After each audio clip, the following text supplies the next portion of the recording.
Então, para esse chamamento público, o IMA indicou algumas unidades de conservação para fazerem parte, né, para estarem sendo beneficiadas pelo projeto de restauração. Então, eu vou fazer uma apresentação breve, assim, então, das unidades de conservação que foram contempladas. Eles pediram, então, para a gente falar sobre as expectativas, né, do IMA em relação ao chamamento público. Basicamente, então, a nossa expectativa é atender aos passivos de recuperação, né, adotar o termo que o professor Ademir, então, já ensinou para a gente hoje, atender aos passivos de restauração ecológica de áreas degradadas existentes dentro das unidades de conservação abrangidas pelo chamamento público do ano de 2018, visando alcançar os objetivos para os quais essas unidades de conservação foram criadas, em especial a conservação da biodiversidade. Bom,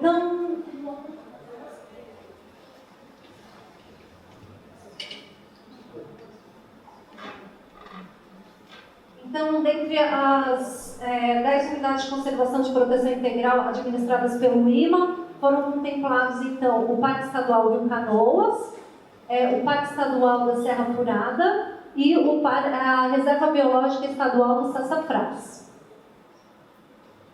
Pode voltar um pouquinho?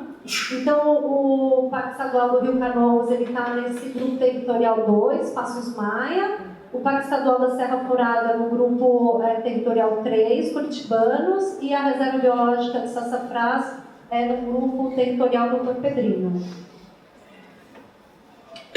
O Parque Estadual Rio Canoas, ele está no município de Campos Novos, ele tem uma área total de 1.133 hectares. Ele, então, está numa área então, de ocorrência da floresta ambrofilanista, e lá ocorre, dentre as espécies alvos, né, do chamamento público, o xaxim e a araucária.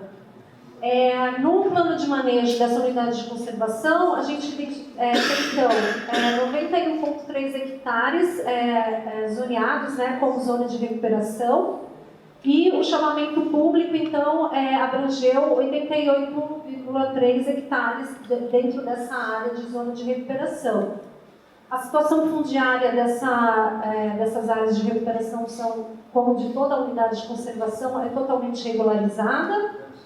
E uma situação específica que tem ali na unidade de conservação é que existem alguns talhões de pinos que podem ou não ter valor econômico. Então, a gente espera assim, que o diagnóstico também possa abordar esse aspecto e identificar se tem valor comercial para essas árvores, né, esses indivíduos de exóticos, né, pinos, para então a gente fazer essa valoração econômica e poder então comercializar essa madeira. O IMA mesmo faça essa comercialização.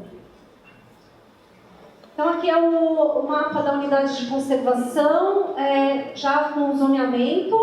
Então, essas áreas em roxinho aqui são as zonas, né, de recuperação. Então, tem uma zona de recuperação 1 e diversas outras zonas de recuperação 2. Então, pelo plano de manejo, essa zona de recuperação 1 são áreas que, além da recuperação da vegetação, talvez seja necessário, foi apontado, né, no plano de manejo, que são necessárias intervenções em nível de paisagem, porque ocorreram assim, aterramentos de cursos d'água, então tem essa necessidade. Então, se for possível abranger, né, no projeto esse tipo de intervenção, seria interessante, porque o plano de manejo prevê, né, esse tipo de necessidade de intervenção. E tem as zonas de recuperação 2, que são todas essas outras, que então elas têm basicamente contaminação de pinos, né? São áreas que eram antigos talhões de plantações de pinos, e que já foram a maioria dos talhões, eles foram retirados em um determinado momento, quando a unidade de conservação foi criada, mas houve regeneração, porque não foi feito o monitoramento, o acompanhamento, então tem regeneração de pinos e antigas áreas também de pastagens. Então essa é a situação assim, de degradação dessas áreas. Para o Parque Estadual da Serra Furada, ele está localizado nos municípios de Grão-Pará e Orleans, né? Ele tem uma área total de 1.239 hectares, a fitofisionomia lá é a floresta brófila densa, e as espécies-alvo que ocorrem lá, então, é a canela preta e o xaxim. A zona de recuperação, definida pelo plano de manejo, tem 26 hectares e para o chamamento público foram então selecionados 24,5 hectares.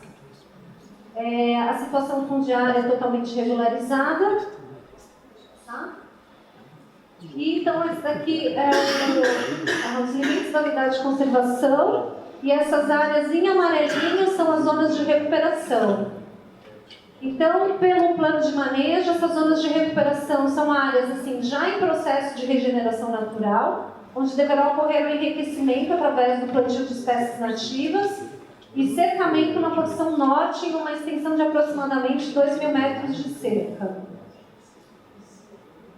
Para a Reserva Biológica Estadual do Sassafrás, essa unidade de conservação tem área de 5.229 hectares, distribuídas em 2 glebas. A gleba maior, a vegetação então, é caracterizada como o ecótono entre a floresta brófila densa e a floresta brófila mista. A gleba menor, que está mais ao sul, é caracterizada como floresta brófila densa. E as espécies-alvo que ocorrem na unidade de conservação é araucária, xaxim, canela preta e embuia. A área de recuperação, existe uma incompatibilidade aqui dos números. Então, a área de recuperação que a gente encaminhou, né, para a equipe do IBAMA somava 177 hectares, mas acabou saindo no edital 271 hectares. Então, a gente precisa ver essa situação, porque a gente só foi se dar conta agora para preparar a apresentação. E a situação fundiária é parcialmente regularizada, mas eu acho que para as áreas indicadas é tudo regularizado, né, Marcos? Seria essa diferença das áreas? O Marcos é o coordenador da unidade de conservação. Ele está aqui presente. Depois, se vocês tiverem alguma dúvida, também a Vanessa está aqui presente, a chefe do Parque Estadual da Serra Furada. E então está lá no município de Doutor Pedrinho, a gleba maior, e no município de Benedito Novo, a gleba menor. Aí, assim, a maior parte, então, dessas áreas que precisam de recuperação, elas são antigas propriedades rurais, que estão já em processo de regeneração natural. Tem algumas áreas que, inclusive, já foram realizados plantios de mudas nativas, na época que houve indenização dos proprietários. E como eram, então, antigas áreas de propriedades rurais, então tem indivíduos exóticos em meio à vegetação que se regenerou, né, árvores de citros e pinos, enfim. E daí também ocorre essa mesma situação, que existem espécies exóticas e que, se o diagnóstico puder abordar essa questão do valor econômico, né, desses indivíduos, né, desses remanescentes aí de talhões de pinos, vai ser bem interessante para nós, porque a gente faz um aproveitamento econômico que até é uma obrigação nossa, né? Se a gente tem dentro das áreas do Estado reflorestamento com valor econômico, a gente tem que fazer esse aproveitamento. E existem também partes de edificações de fundação, né, de residências, enfim, de estruturas que não foram retiradas e que daí, se o projeto também de restauração puder fazer também essa retirada, né, eu acho que daí o processo de restauração vai ficar mais completo. Então aqui também o mapa das unidades de conservação, e essas áreas então que estão em amarelo são as zonas de recuperação da gleba maior, sendo que a gente fez um detalhamento de que, então, essas daqui são as zonas de recuperação da gleba maior, em vermelho, e o que está em laranja são as áreas que não têm regularização fundiária ainda. Então foram retiradas, na nossa última proposta que a gente encaminhou para o IBAMA, a gente retirou essas áreas em laranja, que dá 30 hectares. E tem uma parte dessa gleba menor, ela é quase toda sem regularização, né? A maior parte sem regularização fundiária. Então dessa gleba menor, só 8 hectares então, estão disponíveis para restauração. Aí uma coisa complementar então, que a gente colocou no edital são algumas práticas que são utilizadas para restauração que ou a gente gostaria que não acontecesse ou a gente gostaria que acontecesse. Então a gente colocou então essas instruções, né? Então não usar inseticidas, não usar espécies exóticas em nenhuma hipótese, mesmo para adubação verde ou sombreamento. Herbicida somente para o controle de espécies exóticas quando outras alternativas de controle não se mostrarem efetivas. E daí será permitido também só produtos regulamentados. Não usar adubação mineral orgânica. Não arar e gradear a terra. A subsolagem será permitida em casos em que a compactação grave do solo seja comprovada. Transposição de solo somente quando não comprometer a manutenção das áreas de origem do solo e de áreas assim que não tiverem, por exemplo, a presença de ocorrência de espécies exóticas. Não deve ser feita a capina de espécies espontâneas, somente coroamento ao redor das mudas. E as mudas deverão ser oriundas de sementes coletadas na própria unidade de conservação, seguindo critérios técnicos que promovam a representatividade da variabilidade genética local, ou na impossibilidade de coletar na própria unidade de conservação, as sementes deverão ser coletadas na mesma bacia hidrográfica e na mesma região fitoecológica da área que será restaurada, priorizando então a proximidade, seguindo então critérios técnicos que garantam a representatividade genética das populações ali locais. Aí então, eu não sei como é que está meu tempo, 5 minutos, né? Foi pedido então que a gente apresentasse também algum projeto de restauração já em andamento, né, nas unidades de conservação administradas pelo IMA. E aí então, a gente então, tem desde 2015 em andamento um projeto de restauração na Baixada do Manciambô, no Parque Estadual da Serra do Tabuleiro. É um projeto de reposição florestal, uma obrigação da Autopista Litoral Sul, que é a concessionária que está fazendo então o contorno viário de Florianópolis. Então ela teve que fazer a supressão de vegetação e para repor então tem esse compromisso de fazer a reposição florestal. E aí então foi feito um projeto, mas não só como uma reposição florestal, foi feito um projeto de restauração ecológica. E a execução do projeto é feita pela SPVS. A Autopista Litoral Sul contratou a SPVS. O início da implementação do projeto é de 2016, é uma área de 166 hectares.